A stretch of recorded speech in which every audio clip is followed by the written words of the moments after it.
Well, first of all, brief introduction. I'm sitting here with Ian Vanek of HOWARDIAN and formerly of Japanther, Yeah. musician extraordinaire, artist. How you doing, everyone? I'm Ian. I guess we should start with a brief origin story. Interested in how you got involved in the music scene, where you got your start. Okay, well, let's find a picture of my brother for that. We're here looking through this folder of all my friends. There he is, like right away, right? Because he's such a big influence in my life. My brother Matt Vanek. Older brother, I take it? Yeah, my older brother got me into music because he would throw instruments at me and be real cool to me and real supportive of HOWARDIAN. I started HOWARDIAN in 1994, before a lot of these listeners were probably born. Oh, really? And I started it by accident. That's the thing. My brother Matt, who we're looking at a picture here, is he's responsible for naming HOWARDIAN. He nicknamed me Howie, and he wouldn't really tell anybody why. He would just call me that all the time. Huh. And he still does. And a lot of people only know me as that. So my name's Ian, but a lot of people call me Howie in my life. That's a weird kind of, you got to know me when I'm a little kid to call me that kind of privilege type of thing. Ah, yeah. So he would label the cassette tapes that I would make HOWARDIAN, like kind of this intellectual, pseudo-intellectual idea. I like it. Or intellectual. Yeah, it is intellectual. So there's the answer to that. My older brother Matt was so influential. And my older brother Josh, too. You know, they both took me to see amazing bands when I was little. And we grew up in Washington State, where there's a lot of great music. Okay, so over on the West Coast. That's right. No, yeah, I could relate. My older brother was definitely a major influence on my music taste. He got me into like the underground rap, a lot of the Tony Hawk music. There you go. Of the early days, the skater type stuff. Japanther was lucky enough to have some stuff on EA Skate 3. Yeah, that's where I first heard you, actually. I mean, per se, that makes me feel really good to hear, because that's how we're reaching kids that maybe weren't getting weird music and stuff, and that's why we always see it really good to build a bridge and to try and be as many outlets as possible, and to never really discount any outlets. So when someone hits us up and says, you want to be in a video game? We're like, what time? Yeah, when? No, that's great. And I know that you also have a lot of roots with like hip hop music as well. You sample a lot of them in your cassettes and stuff like that. Sure, I love hip hop music. I love scratching. I love graffiti. I love a lot of subculture, you know. And as soon as the subculture becomes very much like pinned down, it gets very boring. Like I would challenge all hip hoppers out there to say that hip hop is very fucking boring and stale to me. Oh, what, like nowadays, like the mainstream? Or? And I don't want to say nowadays. I would say that in general, it's not a very conscious or very woke form of art making. I think Frank Ocean is amazing. Oh, yeah. I think Beyonce's new album is incredible, you know. But I don't know if either of those people, Frank Ocean or Beyonce, would say that they were hip hop. Okay. What would you say of the likes of like Chance the Rapper, perhaps, or someone whose subject matter is a little different from... I like Chance the Rapper. You know, we were listening to him in the car, and he plays with the same drummer and the same horn player every time when he plays live, and then works with a lot of producers. I do like Chance the Rapper. I mean, there is always going to be a way to counter what I'm saying, but in general, I'm interested in subculture. And you know, right now, very much, I think that trans and queer culture is very interesting right now. I think that it's the time and the moment for that voice of queer and trans musicians and artists. So we're seeing a ton of really intense, amazing art come out of the queer community. And I think it's up to older communities and the cis community or whoever you're involved with to notice that art, because I think that's kind of the time of queer art right now, which is kind of exciting. Yeah, it's like a new era.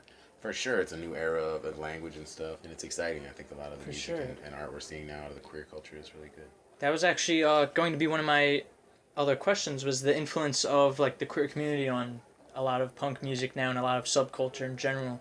Well, speaking from the the cisgendered white male standpoint, I can't really speak much on that, but I know that I enjoy a band called Gloss that broke up. That was I think it's Girls Living on Society's shit, who's incredible. So if you're out there in Radioland, listen to Gloss. I think that there's an amazing band now. Gloss turned into Dyke Drama, and they're really, really good. That's an Olympia band. And these are just like the queer bands I'm noticing. Against Me is a band that I love and still listen to their new music. Oh, yeah. And of course, Laura Jane is the lead singer of that band. It transitioned. There's so many amazing queer artists that we can point to right now. So I would just say the ones I enjoy and can kind of point them out. Teenage Halloween, who we just heard. So all these groups, I can just point out what I enjoy. I can't speak much on the politics or the influence. Maybe you can. I don't know. I'm actually like, as a member of the queer community, like very much excited for this new wave of queer artists like getting recognition and getting out there. It's a really beautiful thing. Even in the skate community, it's starting to come on the rise. Actually, Wow, that's great to hear. I heard about this new board company by the name of Unity. Cool. On the West Coast. It's like a by and for members of the queer community, because as alternative as the skate community has been in the past, it's still very much like a tight-knit crowd, of very much of like a sameness, and like if you're not repping the same style as us, you're kind of on the outside. But it seems that that's breaking down even further. Not that like a lot of subculture's been progressive, but now things are getting even further along, and that's, I think, a beautiful thing. I think so too. It's hard, especially as a member of the cis community, to talk to other cisgender people and say, like, you gotta chill out and learn how to speak to other people and say, like, hey, it's a hard conversation, but you have to ask someone what a pronoun is and what it means to say, I want to be called a neutral one. So it's an exciting time and a weird time for language and a hard time for people because they have to learn something new, and everyone hates to learn new things. So I would just say, listeners out there, you know, like, let's try and learn some new things. Oh, yeah. Maybe I can find a photo of Ricky, who's my favorite person who's taught me a lot about these politics and these ideas. How do you know Ricky? We were in a weird art school in North Carolina together. If I'm not mistaken, you had taught for some time? That's what was happening, yeah, there. It was a weird thing. Ricky was teaching there. They are a weaver and textile artist and taught me and showed me a lot about why textile is important and beautiful. And just through that concept of taking their class, starting to understand what it was too. Yeah. What was your involvement with this school or program? I made a class that was called In the Pocket that was about teaching people how to play the drums and showing others what it was to, no matter what you're doing, to get into the groove, essentially, to get into a space where you can be fluid and be good, whether that's with your politics and your stance in the world or with skating. That's a great example. I heard you mention skating. To be in flow or to be in the pocket with skating is a great example, you know. It's just like hitting your line, feeling it, feeling natural. Great. So that's what I was trying to teach people, is this concept of we all have nature in us, but we've all been very much disconnected from that concept of play. Okay. So skaters have a great idea. We're going to go play around and do tricks. Like, okay, what the hell? What's the point? There's no point. Yeah. to like maybe get better is like a point, but to have progress fun, as a to person. progress, like it starts to become very nuanced, but they're playing, you know, well into their 40s and 50s, which is exciting. So it almost touches on more than just playing the drums. There's a little bit more to it than that when you really dig Precisely. And I would use the backdrop of playing the drums and teach people a little bit about playing the drums. And yeah, it was a strange, like, alternative art school. It was exciting. It was an upsetting, crazy summer and a wild time, and learned a ton about myself and a ton about what it is to be alive in 2017. So I'm excited to be. For sure. I know you had touched on that briefly in your set. Sure. On the current state of things. What is it, without getting too in-depth, that you think could be done from a musician's or artist's perspective to interact and get a dialogue going with the current political state? Well, it's exciting because we have all these outlets today, and you can't really hide in this environment. So anything that happens is very much on everyone's little Wi-Fi rectangle, and I think that accountability has gone up tenfold even in the last month or so, because a lot of groups are forming, and each weekend is a protest. There's a science march coming in March, which is going to be excited huge. for that. There's a queer march too in Washington. When is that? That's in June. There was a march on Stonewall last weekend in the West Village there in New York City. So yeah, I'm certainly excited that it's made a lot of people wake up and see how we have to be accountable. I stated in the set of music that we played tonight, Howardian, I know that a very shallow real estate agent from Queens became president, and that shallow real estate agent from Queens will never be thought of as cool by the Manhattan elite, no matter what happens. And this is very deep, and this is very psychological, because this person is mentally disturbed. And this shallow real estate agent from Queens, who we don't really need to mention the name over and over again, has a longing to be accepted by the Manhattan elite, and never ever will be accepted. You know, you can get $1 billion and not be accepted by the quote cool kids. So what it takes, and what we've talked about this in this interview, and I'm excited to then just turn a corner. You know, we can leave this political realm. What I'm excited to say is The hardest thing to do is to find yourself and to be yourself. And what this shallow real estate agent from Queens will never be is himself, because it's a very, very scary thing to find out, especially when you're as far down the sickest, twisted road as this person is.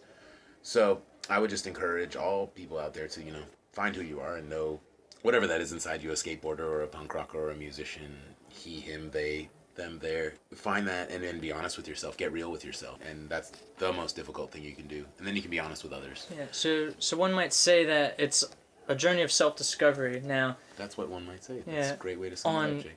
Thank you. On your own personal road of self-discovery, how would you say that your journey with music, like what lessons have you learned through your time touring and playing?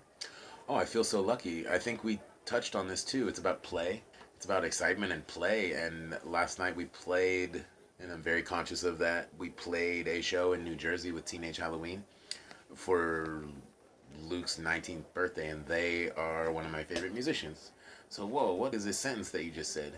Like, this is amazing. You want to say it again? Okay, I'll say it again. Last night in Montclair, New Jersey, HOWARDIAN played for Luke's 19th birthday from Teenage Halloween, and they are one of my favorite musicians, and it's really exciting to say, and it's cool to say, and it's fun. Like, wow, holy shit. So that's what I've learned, is this way of somehow talking to kids still. Like, people, I'm 36 years old, so to play at someone's 19th birthday and feel welcome there is like, oh, wow, so we're doing something right. Yeah. We're communicating through rhythm, and that's what I've learned, is that this is an ancient language that has no real limitations on age, and that truly, truly, truly, that the like youth and kids and teaching children and teaching 2-year-olds and 3-year-olds how to be responsible and cool and making young people feel safe around you as an adult, those are the most important things I've learned. Being true to yourself. It's almost like that whole idea of never having to grow up. Precisely. And to not trust anyone over 30 and yet be trustworthy over 30 because you're in touch with that young self and that creative self.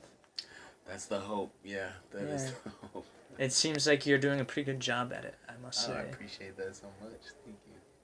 Going back to your music, just something that has always made me curious is your use of old cassette tapes, this outer element during your sets and like to introduce your songs. Where did that come from, and why is it that you decided to include it?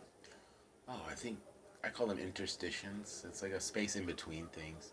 There's so much space in between, and the negative space is so important in the world. My friend, he's one of my favorite artists of all time, is called Christoph Schlingensief, and he's from Germany. But they asked him to do a piece of art that was going to be launched into space, and they were like, it's important, it's a time capsule, it's, going into space forever, and no one's ever, whoever discovered it is like, he's like, wow, okay, what?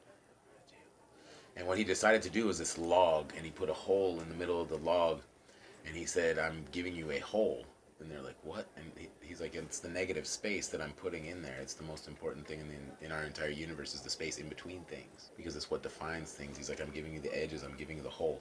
So I don't know exactly what I'm getting to, except for to say that the negative space in music is the most important thing I've learned about. So these interstitials, these like, you are now listening to HOWARDIAN, or something like that, they're crafted in a way to make that space more pliable, to stick things together. Like tape will stick art onto a wall. That tape is very important. Oh, it is. So that's how I feel about those interstitials. It's an interesting way to put it. I haven't really thought about it that way. I don't know, it's just a weird way to kind of apply it to your brain. And when we hear that, like, boy, don't get smart with me, and you're like, oh, cool. Yeah. I know what's going to happen next. So it's a way of like kind of identifying the song and getting into character and finding this other character and getting into play. Like we talked about earlier, like, oh, it's time to, quote, play. We're going to play a song. Where you might hear other musicians be like, I gotta play a song. And they buzz past that word. And you're like, oh, we like emphasize that word play. And that helps us play when we hear a funny joke about like, motherfucker this and that. And you go, okay, here we go. So you've mentioned Teenage Halloween. Are you touring with them currently? Or what's your relationship with Teenage Halloween? Jeez, I don't know. That's a great question. We linked up when we played at the Silent Barn. They sent us some messages and said, we just love you.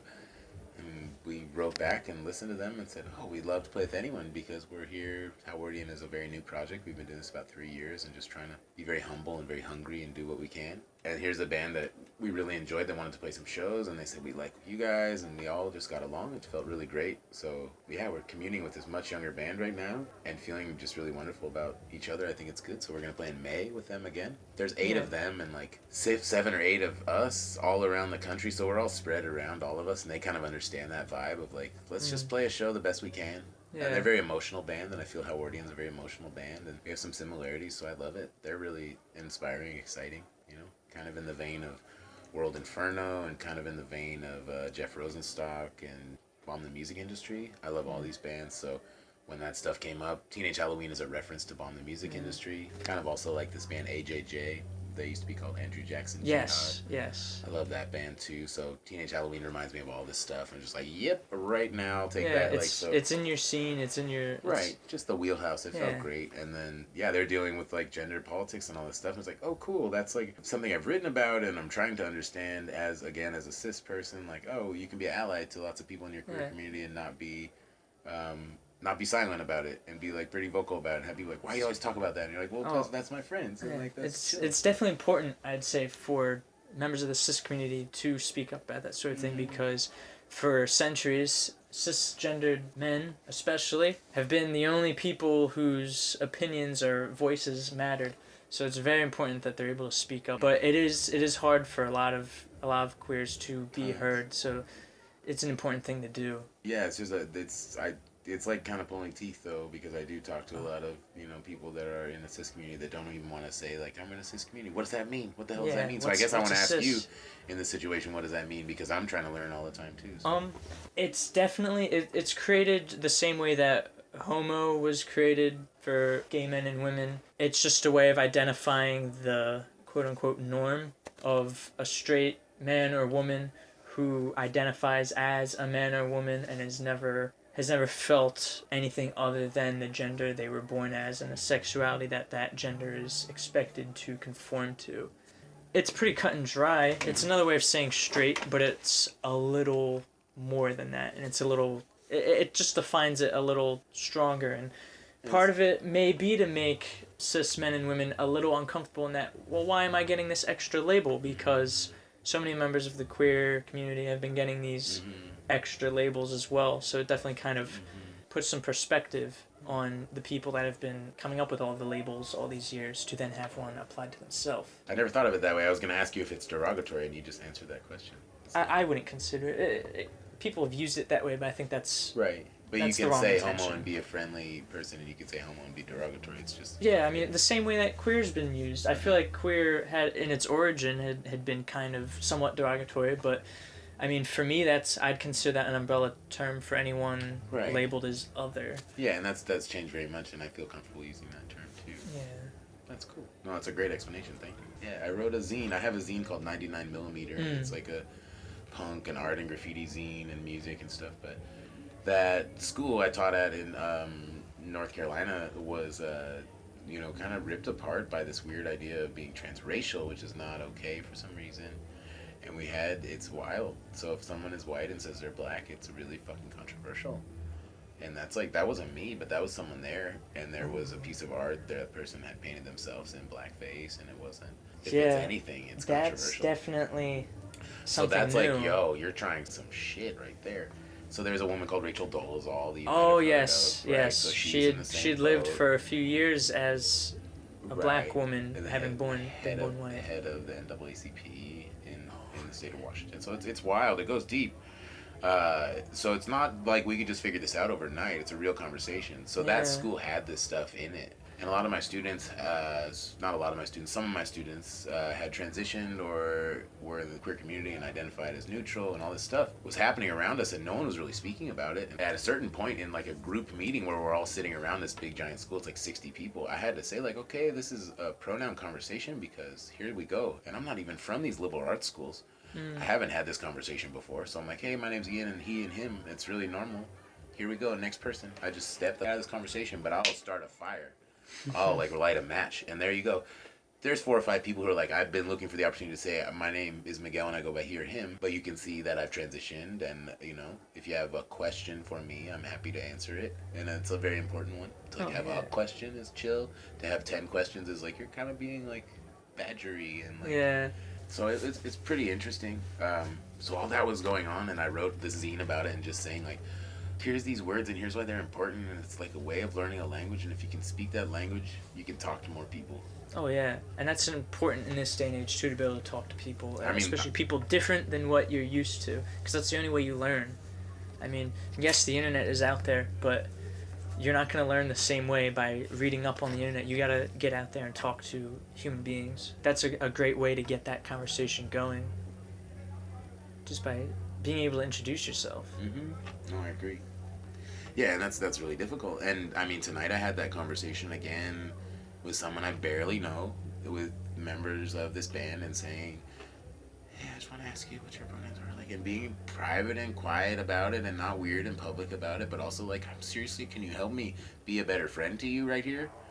Thanks. And it's awkward, of course. You fuck it up, and that's like, I'm gonna fuck it up right now. Is that chill? That's why we're kind of whispering, so it's chill. Yeah, and that's totally okay thing too. Is it okay to interrupt? Of course. Oh, it's fine. We're talking about gender politics. Are you into it? I definitely can converse about it. Yeah. Yeah, get in. I have no argument about it. Just feel free to introduce yourself, Jeff. Hey, I'm Jeff. I like music and I book DIY shows. Yeah. And we are at the Sound Hole right now. An honor to have Ian here, a friend for many years. Yeah. Before that, just a big fan of his art. So. Do you know what a cisgender is? I'm learning so much. Cis, comfortable in skin. I didn't even know that definition. Yeah, that's as far as I know. Comfortable in skin is what I thought it was. Living in West Philly, it's a really big thing here. Yeah, for sure. And I think it's a great thing to be willing to, whether it is to ask upfront pronouns. Honestly, like, a lot of people will think that that's an offensive thing. Like, but truthfully, like, it shows, like, that you give a shit. And so that's a really a good way to let them know that you do give a shit, and that you wouldn't make any assumptions on this person just by looking at them. I would just build off what Jake said and what Jeff said, and saying that that's something that, as members of the queer community, you could do. If you see one of your friends, you're like, hey, not for nothing, but could I help you to, like, speak a little better? Here's what I want to be called. And that's what happened tonight, which is like, whoa, fucking A. Building bridges is so chill. And being an ally, which is being an ally. A good thing. And that's what we're discussing. And that's kind of what I wrote that zine about, is like how to be an ally in the situation, and how to, like, be humbled into learning. And, like, something I heard at that same school, and my friend Jeff Stark, who's this brilliant guy, another really good Jeff in my life, said that everyone is responsible for their own education. And that's like, whoa, for fucking sure. deep. Like, no one's just going to come along and bless you with the right knowledge. You got to, like, ask the question. It's not the teacher's responsibility. It's the student's desire to learn. Precisely. For sure. I'm going to jet, but the only thing I want to say, it's really cool that the discussion is happening and people are stepping up to actually have an outlet to say, this is something that I feel that it's nice to know that they have a thought process on what they can be comfortable with. Now that people, they can connect with each other and then express to the people who may not get it, may not understand it, but can at least respect it, For sure. And that's all I'm going to say. Oh, that's wonderful, Damn, Jeff. Thank you. Mic drop. Mic drop, baby. Drop your iPhone too. Oh, no. Come on. No, that was a good conversation to be had. I'm glad totally. that other people are welcome to have that conversation Completely, as well. It's important to know, because... I mean, that's a deep cat right there, and that's another cisgender person. Yeah, for sure. And as far as I know, I'm not trying to assume shit about Jeff, but it sounded like that's where he was speaking from. It's definitely not a thing that is exclusive to members of the community. Granted, when it comes to being informed of that community, that is your primary source. That is who you go to. Right. But it's not to say that dialogue can't be had. Like, you don't have to be gay to talk about the rights of gay people and why it matters. You don't. This applies to anything. You don't have to be black to say Black Lives Matter. And I think that might be what scares a lot of people from the movements. That's a deep one, because you hear people say, "Whoa," and this is just the most corny shit, but they'll use this term that, and you're like, "Yo, back the fuck up." And that to me is like one of the most offensive things that you could say right now, because that's a beautiful movement that got started that's saying, like, have you ever been pulled over and felt like you're gonna be shot? No. Okay, cool. Yeah. So if you want to hear us out and support us, cool. But as far as like primary source of information, you're gonna want to talk to a black person. If you're a white person, you can support that community. As a matter of fact, we need everyone's support. Yeah. And that's interesting. And when you hear that stuff of like, I listen to a podcast, I'll just shout them out. This Bodega Boys that I like. Bodega Boys, they're yes. pretty silly, but they're, from my standpoint, they're 36, so they know about these communities, they know about these conversations, but they have tendencies in them. As 36-year-olds, you're like, shit, I catch myself saying things all the time. You're like, why am I talking like this? This is not respecting this community we have. Like, damn it, okay. Taking that responsibility to be educated. And so they have the term wild problematic, which I like, that there's like, well, this is wild problematic, but they'll say it, you know, like. Yeah. So recognizing and then saying is like, I'm being myself, and I'm not going completely out of my way to change right now, 180, but it's important to work on it, though, and things don't change overnight. Exactly. They never do. That's why it takes actively trying to change for the better. It's all about, like, having that motivation and that yearning to do that. I had a couple, like, things to end on. Cool. Not nearly as deep. One being tattoos. I know that you have had quite a few tattoos in your time. Any new tattoos? Any interesting tattoos of recently? Tattoos? Shit. Probably, yeah. I got a hot dog tattooed on my arm. Let's see it. I always get tattoos. Where is that hot dog? There it is. So he's just a little neon hot dog. That's great. I get tattoos in a funny way, like, and I would just tell others, like, don't get tattoos. But I get tattoos in a way where, like, this is my friend Heidi and I sitting in, California together and communing. She was another teacher at that school, so we all went through this heavy shit and, like, a lot of emotions and crazy stuff. So we're communing on a porch and just kind of loving each other, and she's, like, stabbing me in the arm. And then this is, like, my friend in Arizona who's, like, doing it. And my friend Olivia has tattooed all over my stomach and stuff. And then my friend Monica has done my wrist. It's bonding, though. It's this bonding form. Then I like it where it doesn't have a gun, if it's possible to do it with the stick and poke, which is really slow and really boring and really painful. It demands to be felt. Yeah. But it's part of the process. So that's where I am with tattoos. I love that shit. I shouldn't get any more, but I'm definitely going to get, like, my whole entire body covered because... Someday. Our body's just a vessel, and you gotta give it back when you're done. You're renting it, you're not buying it, so... The journey goes on. There's bound to be more stories to be told, so... Precisely. And I'm gonna give it back to him all used up. Like, I wanna have a funny drawing on every inch of my skin when I'm done, and spend my last dollar on a burrito that I give away. That's what I always say. Wonderful. Yeah. Lastly, what is next for Ian Vanek? Oh shoot, what is next? Tomorrow I'm gonna go see my nephew. I'm very excited about. This little 1-year-old guy, and I'm gonna go there and love on him and play music with him. So that's my favorite human, and they're really next, like my niece is 2 years old, and I'm gonna try and get her into skateboarding. She's like fearless, crazy woman. She's fearless, so I'm trying to get her into skateboarding. They're these little nieces and nephews. Gonna make a record in the summertime. Gonna make more songs. Wonderful. Name for this record yet, or yet to be seen? All signs point to bliss. Okay, you heard it here first. That's right, exclusive. All signs point to bliss. And that's just the concept of, like, the magic 8-ball and, like, getting to a place of, like, peace and understanding and trying to get past this hateful moment and this divisive moment politically that we're experiencing. So trying to provide a space of, like, 20, 30 minutes for people to go and point their sign towards bliss and get to a space of what we call stasis or just flow or being in the pocket. All these things we discussed, play, so. Wonderful. Yeah. Sounds like a lot of fun, man. Thank you. You're listening to MontcoRadio.com.